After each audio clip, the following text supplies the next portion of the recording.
Olá, voltamos a continuar o programa Autocuidado 60 Mais, com a finalidade de ajudar as pessoas acima de 60 anos a ter o seu autocuidado mantido e manter um estado de idoso ativo ou semi-frágil.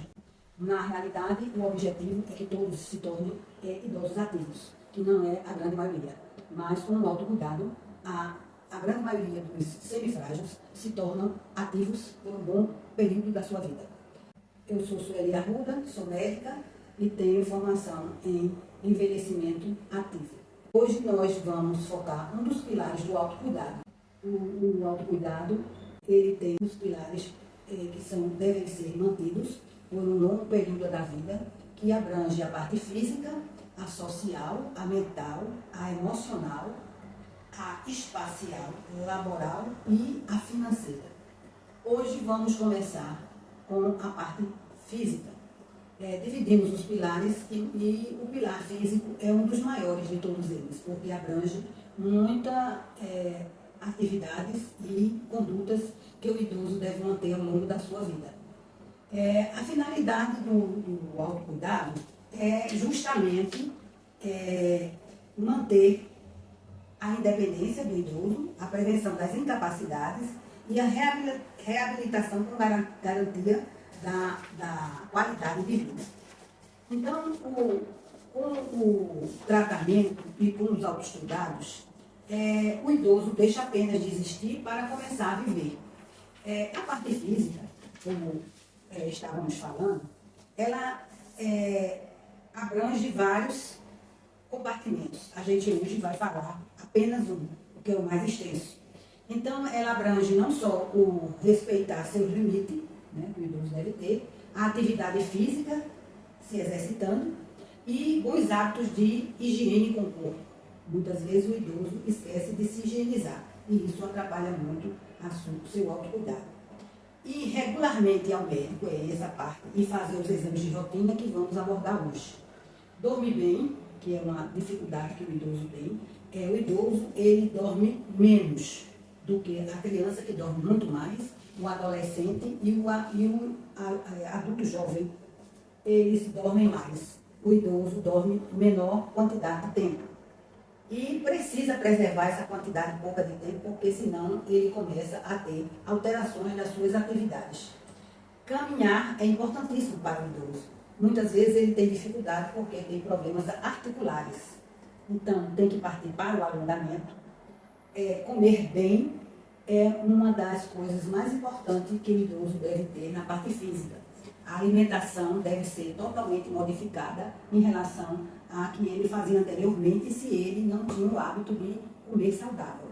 Então, ele deve esquecer os embutidos, deve esquecer os fast food, ele deve esquecer os refrigerantes, que devem ter sido esquecidos lá atrás, né?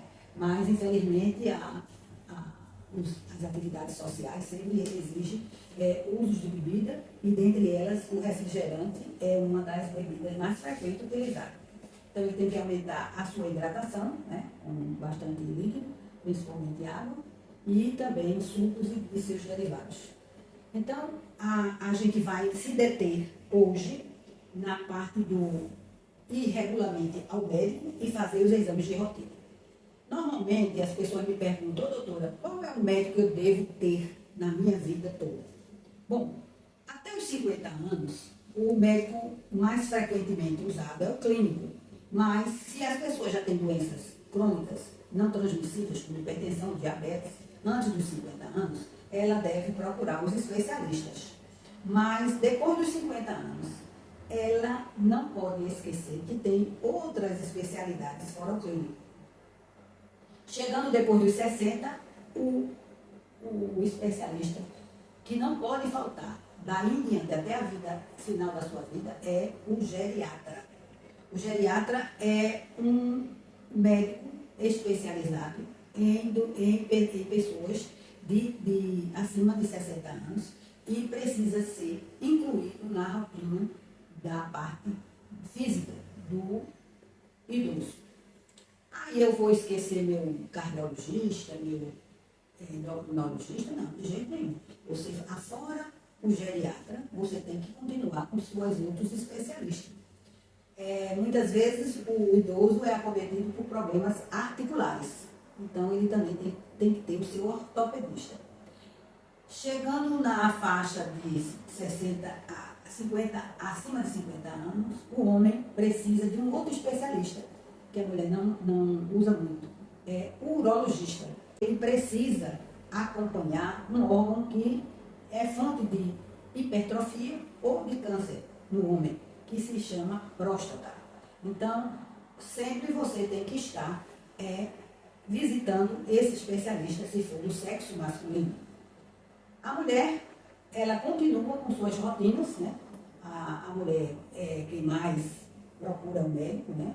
Ela é muito cuidadosa, na grande maioria das vezes, lógico. Ela procura o seu ginecologista para fazer seus exames de rotina, que seja mamografia, e o seu exame de prevenção. Afora as dosagens hormonais, né, da tireoide, que começa a declinar suas atividades e precisa ser acompanhada. Se ela é hipertensa ou diabética, ela tem que ter seu cardiologista e tem que ter um endocrinologista para chamar de seu, porque eles precisam acompanhar as patologias crônicas. O geriatra, ele entra na sua vida para não sair mais depois dos 60 anos. Muitas pessoas atualmente já começam a procurar o geriatra antes dos 50 anos. É uma boa indicação. Porém, a presença do geriatra é importante na vida do idoso, desde que ele tenha suas atividades mantidas. Independente dele estar equilibrado ou não, ele tem que ter o acompanhamento do geriatra. Muitas vezes as pacientes me perguntam, doutora, e quais são os especialistas que a senhora indicaria para me acompanhar? Eu vou colocar no canal o nome de vários colegas que eu tenho, eu sei que tem muitos colegas competentes, mas como a indicação é minha, eu teria que dar uma indicação de uma pessoa que eu realmente conhecesse o trabalho dela. Eu não vou especificar endereço, nem telefone, e nem tampouco o convênio que eles atendem. Então, você entra no Google, procura o nome do profissional, e lá você vai encontrar o endereço, o telefone, e aí você liga para a secretária dele para saber qual é a maneira dele estar atendendo. Porque muitos colegas atualmente não atendem mais convênios, porque os convênios tentaram, por muitos anos, escravizar os médicos com tabelas inadequadas. E muitos saíram dos convênios. Isso prejudica muito a paciente, porque ela paga caro o convênio e não quer pagar consulta particular. E às vezes não pode. Ela dá graças a Deus que é um convênio. Eu indico normalmente que nós tenhamos 3 cartões para o resto da nossa vida. É o cartão do convênio, é o cartão do SUS, que é o Sistema Único de Saúde. Deus me livre procurar o SUS. Não diga isso. O SUS ele está aberto para o atendimento de todos. E, independente de você ter dinheiro, plano de saúde, se você sofrer um acidente no meio da rua, a primeira coisa que vão te levar, se você não estiver acordado, é para a restauração ou uma emergência grande dessa nossa.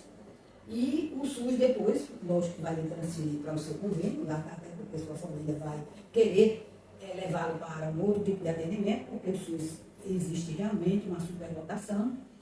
É ainda um plano de saúde, mas ele tem uma filosofia de atendimento e de objetividades que abrange praticamente todas as doenças possíveis de serem tratadas.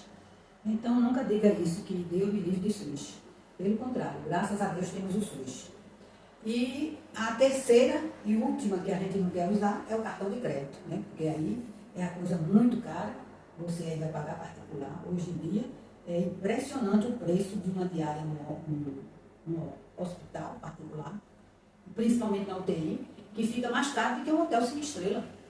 E aí você termina vendendo todo o seu patrimônio e não consegue pagar. Infelizmente, são poucos os idosos que conseguem manter um atendimento totalmente particular. Existe, lógico, as pessoas que têm um poder aquisitivo alto, elas podem se dar ao luxo de ter um atendimento particular. Eu não tenho predileção com nenhum colega que eu vou botar na relação, eu apenas vou indicar pela competência desse colega. E aí, vocês ficam a cargo de escolher quem vocês quiserem. Eu apenas vou deixar os nomes deles por uma solicitação das pessoas que me procuram para que eu indique qual o especialista, qual o geriatra, qual o cardiologista e assim por diante. E o cirurgião plástico, nessa época de idade, é muito procurado pelas mulheres, né? Os homens já começaram a procurar o cirurgião plástico para fazer seu botox, né? Tem os metrosexuais e idosos também, né? Os motoqueiros gostam muito de se cuidar, de fazer suas tatuagens, né? E aí precisam de um profissional competente. Em relação aos exames de rotina, é muito comum as pessoas perguntarem: eu vou fazer que tipo de exames? Está faltando algum exame a fazer nessa relação que foi dada pelo meu médico? Toda a rotina de exames, a grande maioria, depende da faixa etária. Lógico que um exame que fazem uma pessoa jovem, uma criança, não é a mesma de uma pessoa adulta, nem tampouco de um acima de 60 anos. Eles precisam de determinados exames específicos para a sua faixa etária. E aí compete ao profissional que está acompanhando a solicitação desses exames. Eu vou colocar os exames de rotina comuns, a grande maioria, até os 50 anos, mas eu vou ter que colocar também, acima de 60 anos, os específicos, né? Para o cardiopata, para o diabético, para aqueles que têm patologias associadas. Então, é importante que você tenha seu especialista. Existem vários laboratórios competentes em Recife e região metropolitana. Tem os laboratórios tradicionais. Antigamente era assim, um preço bastante alto para uma solicitação, você fazer os exames de rotina, mas hoje em dia exigem os pacotes de exames que são feitos em laboratórios muito bons de Recife, como também tem os laboratórios de consultórios populares. Dando continuação ao nosso exame de rotina, eu vou deixar na descrição do vídeo os exames de rotina de acordo com a faixa etária, mas lógico que não é uma coisa fixa. O seu médico que lhe acompanha, o seu especialista, ele pode acrescentar ou pode diminuir essa relação. Compete a ele, que está lhe acompanhando frequentemente, decidir se vai acrescentar mais exames. Eu gostaria de me despedir, deixando para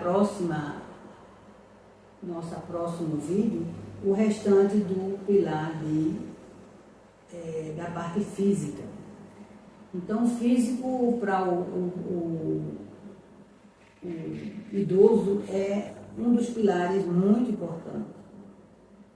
A parte mental e emocional, ela é depois do físico, são os dois pilares mais importantes. Mas o físico em si, porque o idoso precisa muito da sua parte física íntegra e funcionante para evitar sequelas futuras.